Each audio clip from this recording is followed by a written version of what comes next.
Deuxième partie de cette émission et avec nous en studio Éric Andrieux, merci beaucoup de nous avoir rejoints. Je rappelle que vous êtes eurodéputé. On va commencer peut-être par faire un petit peu connaissance. Ça fait combien de temps que vous êtes dans la politique, Éric Andrieux ? Alors dans la politique, j'y suis depuis l'âge de 28 ans précisément, où j'ai d'abord été impliqué en tant que militant bien sûr dans mon parti, puisque j'appartiens au Parti Socialiste. Puis très vite, j'ai été élu conseiller général dans le département de l'Aude à 28 ans, et ensuite maire d'une petite commune rurale dans ce même département, puis après président d'intercommunalité, puis après j'ai été responsable d'un réseau national qui traite du développement local pendant une dizaine d'années. C'est un petit peu mon parcours, tout ce qui est développement local, aménagement du territoire. Et en 2004, j'ai été élu conseiller régional en Languedoc-Roussillon. Donc j'étais vice-président avec le président Georges Frêche. Et là, je suis député européen depuis maintenant 18 mois, c'est-à-dire depuis le mois ou 19 mois, depuis le mois de juin 2012. Alors racontez-moi un petit peu, c'est la question que je pose plus ou moins à tous les eurodéputés qui passent entre mes mains. Quelle vision vous avez de l'Europe avant de devenir eurodéputé et maintenant? Est-ce que ça a changé un petit peu? J'ai toujours été impliqué par rapport aux faits européens.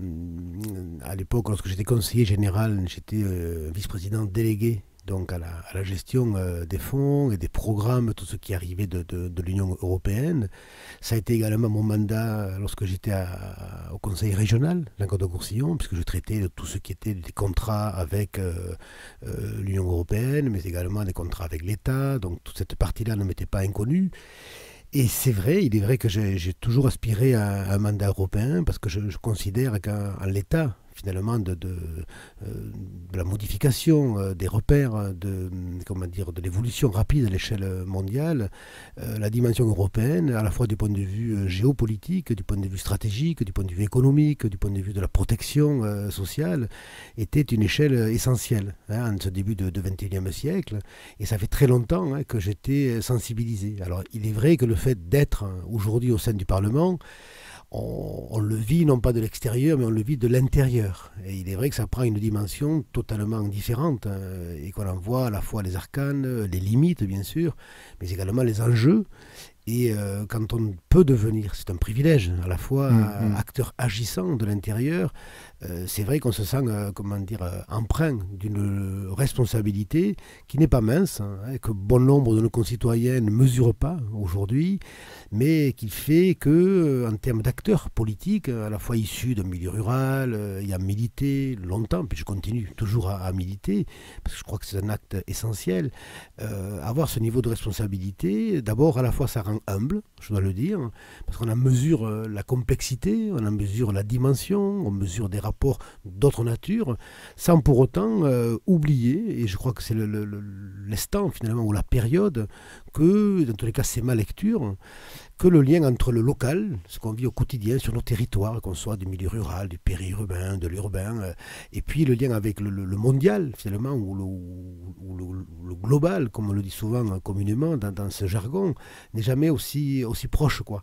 Et que tout ce qu'on travaille à l'échelle du Parlement, pour ce qui est de ma responsabilité, on en mesure les incidences sur le terrain. Et quand on a un parcours comme le mien, avec ses différentes étapes, ses différentes responsabilités, on sait effectivement que dès lors qu'on travaille sur des textes, puisqu'on est des législateurs avant tout, on connaît l'incidence que ça va avoir sur les différents territoires. Parce que et ça permet de donner de la chair et du contenu aux décisions que nous prenons à l'échelle du Parlement. On dit les Français eurosceptiques, vérité ou cliché ? Je pense qu'il y a un vrai déficit d'apport d'information. Dans la période, ça c'est ma lecture, ça n'engage que moi, on connaît l'histoire de la construction de l'Union européenne, on sait qu'elle est intervenue après le second conflit mondial, et un des éléments sur lesquels on voit bien qu'il y a une perte de repères finalement, surtout vers les jeunes générations, c'est que l'impression que j'en ai, c'est que plus, il y a plusieurs éléments d'analyse à la question que vous posez, mais un des éléments qui me paraît essentiel aujourd'hui, c'est que plus on s'éloigne du conflit, plus les jeunes générations ne mesurent pas qu'on vit aujourd'hui sur un espace de paix à l'échelle de 28 États membres. Et que c'est pas rien. Et on le voit autour de nous, il y a des conflits soit latents, soit réels, en périphérie de l'Union européenne. Et que, ne serait-ce que ça, être à l'échelle de 28 États membres dans un espace de paix, ce n'est pas rien. Et ça, on le doit quand même donc à certains qui ont, en leur temps, déjà anticipé. C'était l'époque de Jaurès qui a vraiment posé des actes forts. D'ailleurs, cette année, on fête son anniversaire, et qui a payé de sa vie, finalement, un moment fort de l'histoire, d'avoir anticipé cette question-là. Et puis ensuite, il y a eu les faiseurs de l'Europe qui ont posé des actes majeurs en disant, suite à ce second conflit, plus jamais ça. Et ça tient. Alors bien sûr, c'est pas parfait. Mais à la fois, l'Europe est très récente, c'est hier, elle a 60 ans. L'Europe, non, l'Europe est plus ancienne au sens historique, mais l'Union européenne, dans sa construction, qui n'est pas aboutie, bien entendu, il faut toujours remettre l'ouvrage sur le tapis, est en construction. Et donc aujourd'hui, dès lors que l'on parle d'euroscepticisme des Français, d'ailleurs comme des Européens au sens large, oui, je pense que la société évolue. Mais je pense qu'il y a, au-delà de ce conflit, et qui s'éloigne de notre mémoire, et qui fait qu'on ne mesure pas l'importance de vivre dans un espace de paix, un espace démocratique, et ce n'est pas rien, ce n'est pas le cas dans tous les États du monde. Il y a, je dirais également, la complexité de mondes différents. On a vécu ces 30 dernières années des moments historiques forts du point de vue politique, qui ont fait quelque part, de mon point de vue, que les repères se sont déplacés. Il y a eu l'échec d'un système, d'une pensée, le communisme. Il y a eu la chute de mur. Il y a eu, on est passé d'un rapport bipolaire entre l'Est et l'Ouest à l'échelle mondiale à un rapport aujourd'hui qui est plutôt de l'ordre du multipolaire. Et puis on voit bien aujourd'hui, là aussi c'est mon analyse, l'échec d'une vision politique du monde, l'échec d'une vision, je dirais, ultralibérale, qui aujourd'hui montre ses limites dans la construction du monde. Et puis parallèlement, il y a eu des pays émergents qui sont intervenus sur la scène internationale avec une force que personne n'imaginait il y a encore 20 ans. La prégnance de la Chine aujourd'hui, de l'Inde, du Brésil, la force du Japon. Donc tout ceci fait qu'effectivement, d'une vision politique où tout un chacun, chaque citoyen avait il y a 30 ans des repères de proximité, aujourd'hui, c'est vrai que dès lors qu'on ne se pose pas la question de la dimension mondiale, finalement, ou je dirais internationale pour le moins, on a du mal à mettre les éléments de compréhension. Et je pense que des points de vue qu'on entend tous les jours sur ce fameux euroscepticisme, c'est pour partie lié à cette, je dirais, cet aspect de dépolitisation au sens noble, c'est-à-dire de compréhension. La politique, c'est la vie de la cité, d'incompréhension de comment va le monde aujourd'hui. Et si on arrive, c'est notre travail au quotidien, de leur donner des éléments de lecture, de compréhension, d'analyse, en disant aujourd'hui, par exemple, aujourd'hui la France c'est 66 millions d'habitants, l'Europe c'est 500 millions d'habitants, l'État-continent comme la Chine ou l'Inde c'est quasiment 1,4 milliard d'habitants. Donc aujourd'hui, on est dans une société, comme toujours, depuis que le monde est monde, qui est animée par des rapports de force. Mais on peut créer des rapports de force dès lors qu'on va jouer, excusez-moi cette parabole, dans la même catégorie.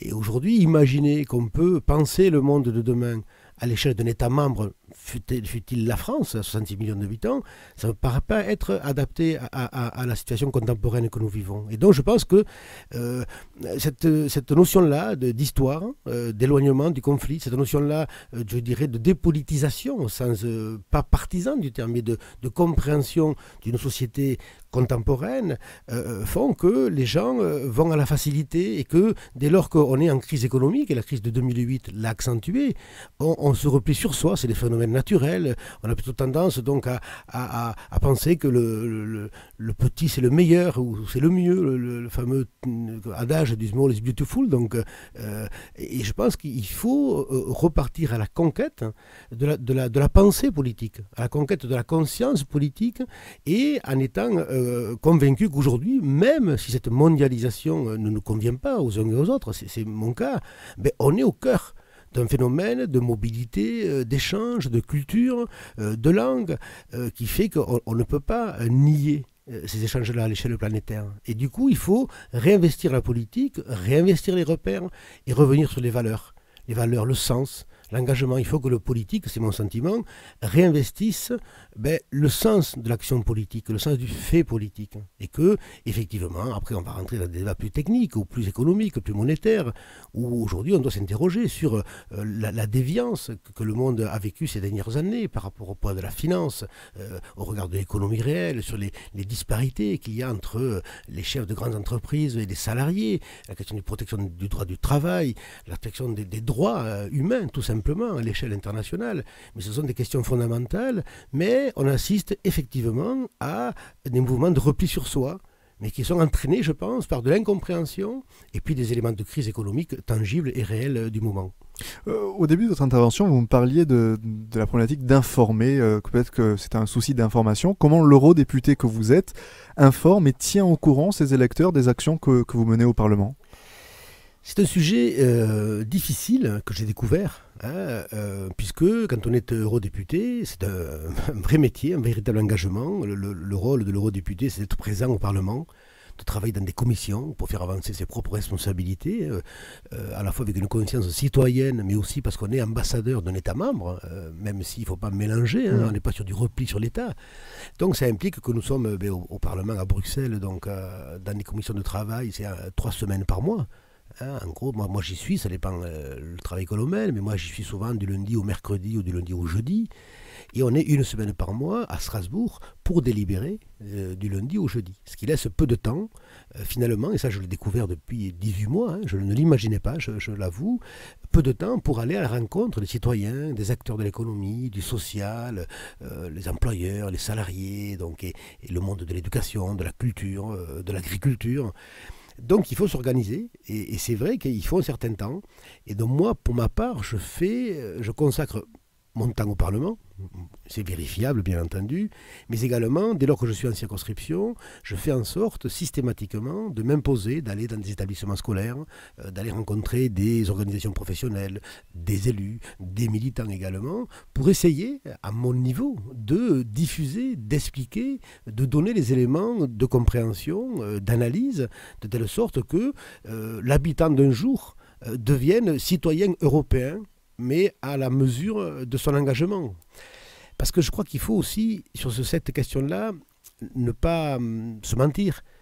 On est habitant d'un lieu, mais on ne n'est pas forcément citoyen, au sens de l'implication citoyenne. Et ça demande de la part de chacun un véritable travail.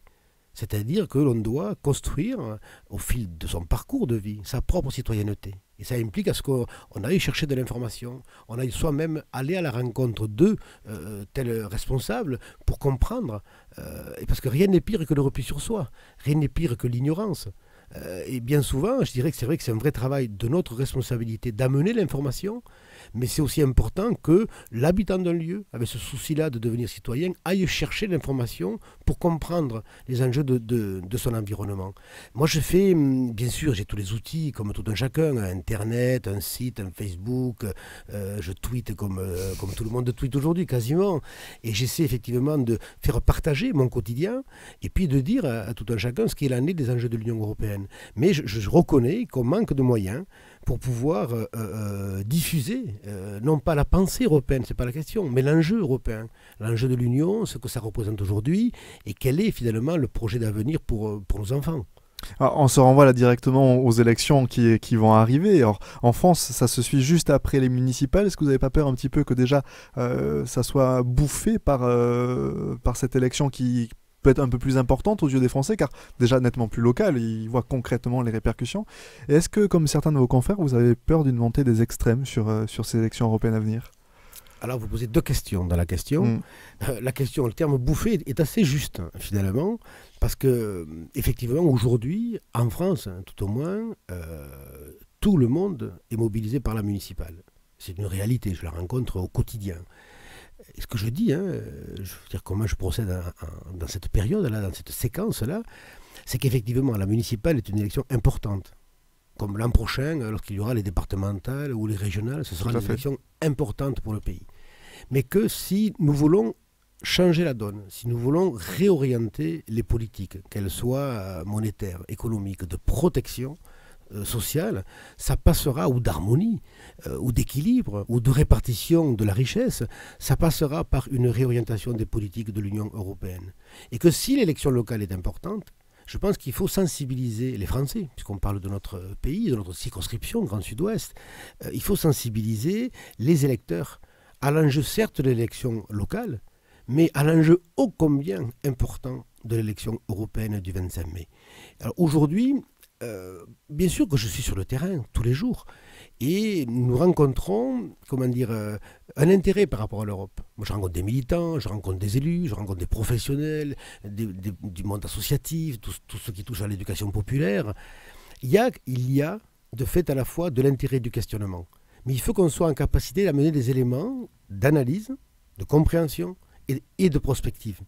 Voilà, donc, c'est vrai qu'aujourd'hui, la municipale qui tombe le 23 et le 30 mars n'est pas pour nous faciliter la campagne que nous avons démarrée pour les élections européennes. Ça veut dire qu'on est aujourd'hui dans une phase nous sommes dans une phase de pré-campagne, où il est important de préparer les réseaux, d'aller au plus près des acteurs, dire, échanger, il n'y a pas de vérité, on la cherche tous, mais échanger sur la situation, le bilan, la compréhension de l'itinéraire, la temporalité de l'Union. L'Union européenne, on me dit souvent oh, l'Europe c'est trop loin, on ne comprend pas ce qui se passe. J'ai dit, est-ce que vous pouvez m'expliquer comment fonctionne votre conseil général ou votre conseil régional? Je n'ai pas de réponse. Or, dans le temps, l'Europe a 60 ans à peine. Les conseils généraux, ça remonte un peu plus loin. Napoléon n'était pas loin. Donc il faut relativiser. On ne peut pas aujourd'hui, quand j'entends des propos totalement inconvenants pour le moins, et je suis mesuré ou modéré dans mes propos, comme quoi il faudrait se replier sur soi, tout ramener à l'échelle nationale. Je dis, attendez, est-ce que vous pensez que nous allons régler les questions de climat à l'échelle de l'État membre, les questions des paradis fiscaux à l'échelle de l'État membre, les questions de protection des travailleurs à l'échelle de l'État membre, les questions d'une politique industrielle, fût-elle environnementale, sur les économies vertes ou autres, ou sur les énergies? Je crois qu'il faut savoir raison garder. Et l'élection européenne ne laisse pas de place à la démagogie. Or, malheureusement, il y en a beaucoup dans ce que j'entends au quotidien, et je le regrette parce que on ne grandit pas la démocratie quand on a des propos qui sont purement électoralistes dans un temps donné, ça rejoint votre seconde question, et qui ne répondent pas aux véritables enjeux. Et quand vous me posez la question du risque de la montée des extrêmes, oui, mais ça rejoint mon propos initial, à savoir que je pense qu'il y a il y a une acculturation politique globale, mais c'est notre responsabilité. Je pense que les membres ou les partis traditionnels républicains sont grandement responsables de la dépolitisation, finalement, de l'ensemble de nos citoyens. Et que c'est à nous qu'il appartient de donner les informations. Et qu'effectivement, la montée des extrêmes est dangereuse. Dangereuse pour la démocratie en général et dangereuse pour l'Europe, pour l'Union européenne. Mais est-ce qu'il n'y a pas une part de responsabilité des partis politiques? En prenant le cas en France, on a l'impression que très souvent, c'est une voie de garage de devenir eurodéputé pour soit des anciens ministres ou des gens qui ont eu des fonctions et que le parti ne sait pas trop comment remettre en place. Et on l'observe autant au fond à droite qu'à gauche. Ça, c'est typiquement français. D'où ça vient cette impression qu'au fond, voilà, l'Europe, c'est le gentil gadget qui permet d'occuper quelqu'un quand il n'a plus trop d'utilité au sein du pays même? C'est pas mon cas. J'ai pas dit que c'était votre cas. Non, mais je préfère le préciser au stade où nous en sommes de notre échange. C'est pas mon cas. Moi, pour ma part, c'est un choix personnel, vraiment. Je pense que j'aurais pu aspirer d'autres mandats nationaux. Je ne l'ai pas fait parce que je pense qu'effectivement, politiquement, l'avenir passera par la réorientation des politiques de l'Union européenne. Il en va de mon engagement d'individu, de citoyen, et aujourd'hui d'acteur politique dans ce monde dont nous parlons en ce moment. Mais c'est vrai, vous avez raison, je pense que la France est un pays, en l'état, tout parti confondu, dont celui auquel j'appartiens, un peu moins peut-être bien entendu par rapport aux autres, qui n'a pas pris la mesure de l'enjeu de la dimension européenne. Moi, je le vois au Parlement, je le découvre depuis 18 mois. Vous savez, au Parlement européen, le pays qui a le maximum de clés, c'est l'Allemagne. À la Commission européenne, le pays qui a fait le choix stratégique et qui a le maximum de clés, c'est-à-dire de pouvoir, de responsabilité, c'est l'Angleterre.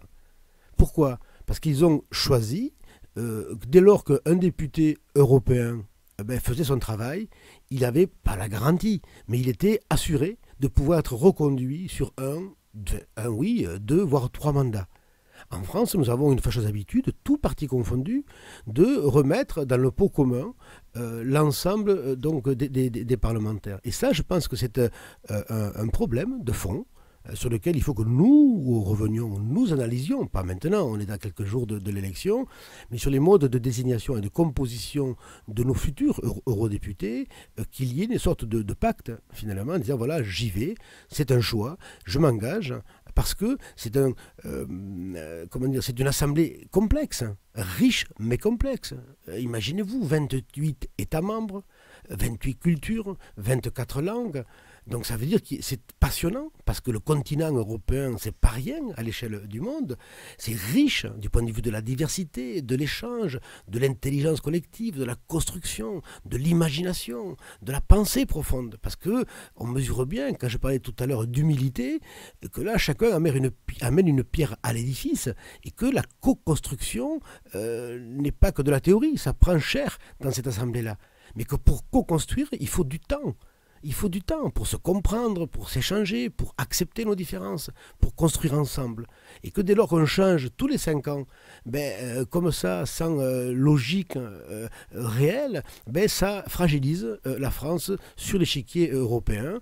Et là, aujourd'hui, nous avons besoin d'une participation et d'une croyance de la France avec nos partenaires allemands en une Europe ambitieuse. Sans cela, je pense que nous allons avoir des difficultés dans les années à venir. Pour terminer, parce qu'on a été un petit peu lent, si demain vous pouviez changer quelque chose au sein des institutions, qu'est-ce que vous changeriez là maintenant ? Moi, je pense qu'il faut continuer le chemin pris par Lisbonne, c'est-à-dire de renforcer le pouvoir du Parlement. Je ne dis pas ça parce que je suis parlementaire, mais en termes de démocratie, je pense que le peuple est sage quelque part. Et qu'il faut respecter le pouvoir du peuple. Et quand l'État, je considère, même si le Parlement a gagné sur le terrain, entre autres par un statut qu'il a obtenu après le traité de Lisbonne, de co-législateur, l'histoire est récente. Regardez, le parlementaire européen est désigné au suffrage universel direct que depuis 1979. Et qu'entre 1979 et 2008, il n'était sollicité que pour un avis. Or, il était désigné par les citoyens européens. Et que ce n'est qu'à peine depuis 2008 que le député européen a un pouvoir de co-législateur. Il construit, fait les lois à l'échelle de l'Union. Je pense qu'il faut aller au-delà. Il faut lui donner un pouvoir d'initiative pour pouvoir réorienter l'Union européenne. Et là, l'enjeu qui arrive de l'élection du 25 mai est important, puisque c'est de la majorité qui va se dégager au sein du Parlement européen qu'on va désigner finalement le futur président de la Commission européenne. Et là, du coup, le vote citoyen sera important. Pour la première fois dans l'histoire de l'Union européenne, c'est un vote historique, c'est qu'à travers un bulletin de vote, on va pouvoir choisir qui nous voulons mettre à la présidence de la Commission européenne. Et il n'est pas improbable, en l'état des éléments dont nous disposons, que la majorité change au sein du Parlement européen. Et qu'en l'état, les progressistes, au parti à laquelle j'appartiens, et la majorité au lendemain de l'élection, ce qui signifierait, c'est que ce serait Martin Schulz, qui est notre tête de liste social-démocrate à cette élection-là, au niveau du Parti socialiste européen, qui deviendrait président de la Commission européenne. Et là, ça veut dire que la réorientation des politiques ultralibérales menées par les conservateurs et les libéraux serait possible. Et qu'on pourra enfin parler de véritables projets politiques au sein de l'Union européenne. Merci beaucoup, Éric Andrieux. Merci à vous.